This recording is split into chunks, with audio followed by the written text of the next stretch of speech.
Praise lord. దేవుని పరిశుద్ధమైన నామమునకు మహిమ కలుగునుగాక. ప్రభు పేరట మీ అందరికీ హృదయపూర్వక వందనాలు. ఈ ఉదయకాలము దేవుని వాక్యాన్ని విందాం. మత్తయి సువార్త 19వ అధ్యాయము 16వ వచనము.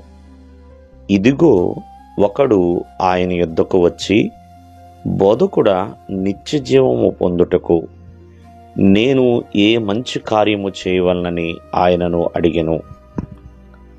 ప్రియమైన వర్లారా, ఇక్కడ ఒక యవనుడైన ధనవంతుడండి, మిగుల ఆస్తి గలవాడు, ధనవంతుడని ఇతను గురించి రాయబడిందండి.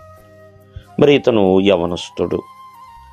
అతను పరిశుద్ధుడైన ప్రభువారి దగ్గరికి వచ్చాడు. వచ్చి ఒక ప్రశ్న అడుగుతున్నాడండి. నిత్య జీవం పొందటానికి నేను ఎటువంటి మంచి కార్యము చేయాలి? అంటే నిత్య జీవం అంటే దేవుని రాజ్యము, ఆ పరలోకము యొక్క పరలోక రాజ్యము. ఆ రాజ్యాన్ని నేను పొందుకోవాలి, ఆ దేవుని సన్నిధిని నేను పొందుకోవాలి. దాని కొరకు నేను ఎటువంటి మంచి పని చేయాలి అని అడుగుతున్నాడు. అంటే సరి అయిన ప్రశ్నే ప్రభువుని అడుగుతున్నాడు, సరి అయిన వ్యక్తిని అడుగుతున్నాడు. ఎందుకంటే ఆయన ద్వారా తప్ప ఎవరు కూడా తన తండ్రి యొద్దకు వెళ్ళలేరని యేసుక్రీస్తు వారు సెలవిస్తున్నారు. దానికి యేసుక్రీస్తు వారు కూడా ఆయనకి సరైన సమాధానమే ఇస్తున్నారు.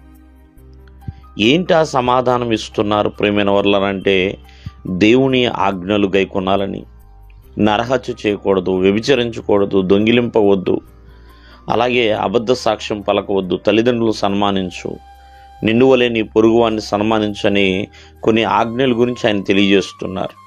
అప్పుడు ఆ యవనస్తుడు మరలా బదులిస్తున్నాడు, ఇవన్నీ కూడా నేను బాల్యము నుంచి అనుసరిస్తున్నాను అంటాడు.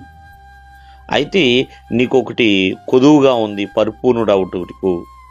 నువ్వు బాగా ఆస్తిపరుడు కాబట్టి ఆస్తిని అమ్మి పేదలకిచ్చి నన్ను వెంబడించు, పరలోకంలో నీకు ధనము కలుగుతుందంటే, ఎప్పుడైతే ఆ మాట విన్నాడో వ్యసన పడుతూ వెళ్ళిపోయాడండి.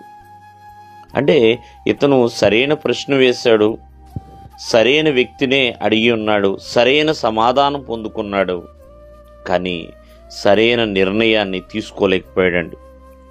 ఈరోజున నీ నిర్ణయాన్ని బట్టి నీ జీవితం ఎలా ఉండాలనేది నిర్ణయాన్ని బట్టేనండి. చాలామంది ప్రభు దగ్గరకు వస్తూ ఉంటారు. కొంతమంది అంతము వరకు ముందుకు వెళతారు, కొంతమంది ఆశీర్వాదం వచ్చేంత వరకే ఉంటారు, కొంతమంది ఆరోగ్యం కొరకే ఉంటూ ఉంటారండి. కాదు ప్రియమైన వాళ్ళారా, నీ నిర్ణయం ఎటువంటిది అనేది కూడా ఒకసారి ఆలోచన చేయాలి.